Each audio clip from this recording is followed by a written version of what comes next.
Hello hi నమస్తే అండి. Welcome to పొనగల్లు పిల్ల ఛానల్. అందరూ ఎలా ఉన్నారు? ఇంట్లో మనకైతే అప్పుడప్పుడు ఎటైనా ఊరిలో వచ్చినప్పుడు ఇంట్లో కూరగాయలు ఏం లేనప్పుడు అయితే ఒకసారి నేను చెప్పినట్టు ట్రై చేయండి. రైస్ అండి, ఇది చాలా రుచిగా ఉంటుంది. పిల్లలు కూడా చాలా ఇష్టంగా తింటారు. దీన్ని మనం వెజ్ పులావ్ అని అనుకోవచ్చు, దాల్ రైస్ అని అనవచ్చు. మీరు ఏమనుకున్నా పర్వాలేదు, టమాటా రైస్ అనుకున్నా పర్వాలేదు, ఏదనుకున్నా పర్వాలేదు. నేను చెప్పినట్టు చేయండి, చాలా బాగుంటుంది. దీనికోసం అయితే ముందుగా మనం తగినన్ని బియ్యం తీసుకొని ఒక అరగంట ముందు నానబెట్టుకోవాలండి. ఒక గిన్నె పెట్టుకొని నూనె వేసుకొని పోపు దినుసులు వేసుకొని, పోపు దినుసులు వేగిన తర్వాత 4 వెల్లుల్లిపాయలు కూడా వేసుకొని వేగనివ్వాలి.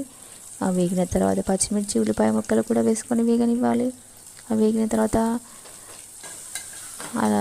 ఆలుగడ్డ ముక్కలు అదేనండి టమాటా ముక్కలు కూడా వేసుకొని కొంచెం వేగనివ్వాలి. అవి కొంచెం వేగిన తర్వాత తగినంత అల్లం వెల్లుల్లి పేస్ట్ వేసుకొని కొంచెం పచ్చివాసన పోయేంత వరకు అయితే వేగనివ్వాలి.